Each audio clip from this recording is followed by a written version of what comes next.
Senator from Pennsylvania. Mr. President, how much time is remaining on the majority side?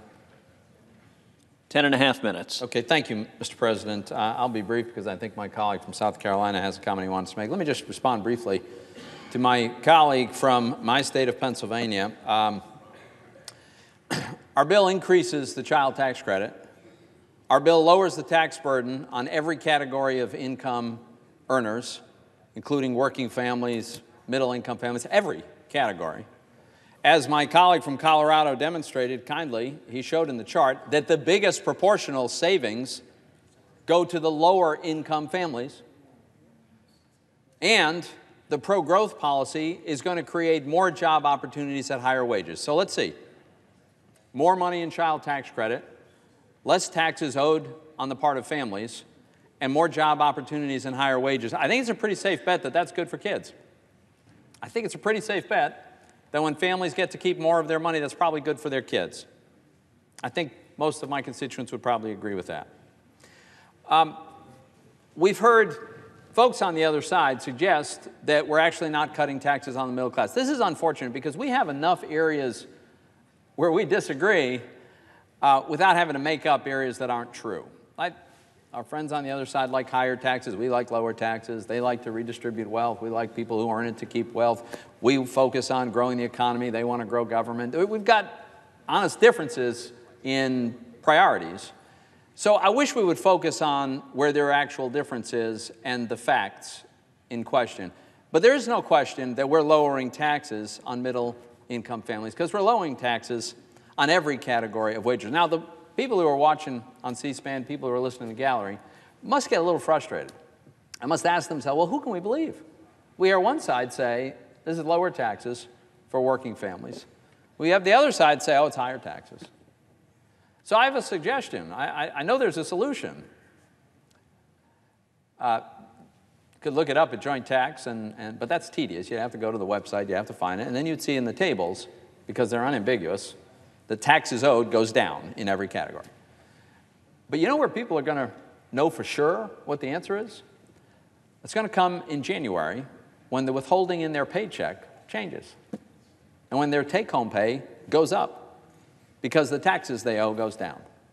So I know we're still a few weeks away from that, but when this passes and gets signed into law, the proof is going to be very clear. People are going to see it. A quick word about the repeal of the individual mandate.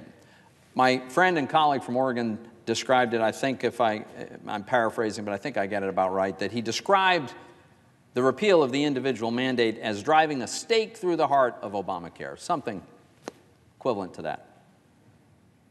And I couldn't help but think, what an incredibly damning indictment of Obamacare.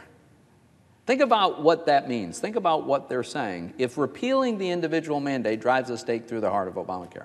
The individual mandate is the provision that says you have to buy this whether you want it or not.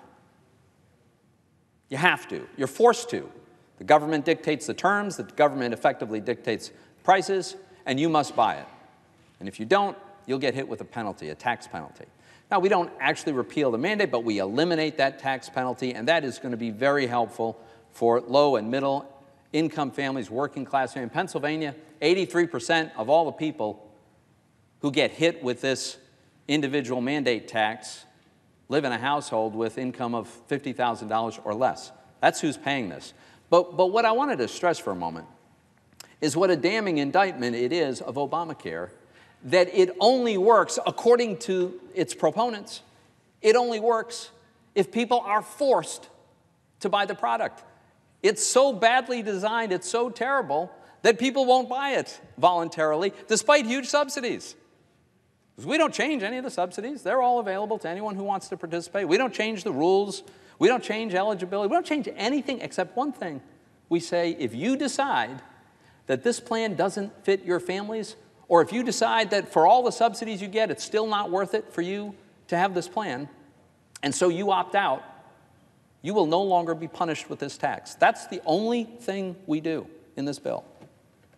And since we eliminate that coercion that forces people to buy it, our colleagues on the other side say that that drives a stake through the heart of Obamacare. It seems to me that a product or a service that people have to be forced to buy and that is killed if they're not forced to buy it probably isn't a great deal for those people. And I think we just got that admission. So with that, I will yield to my colleague from South Carolina.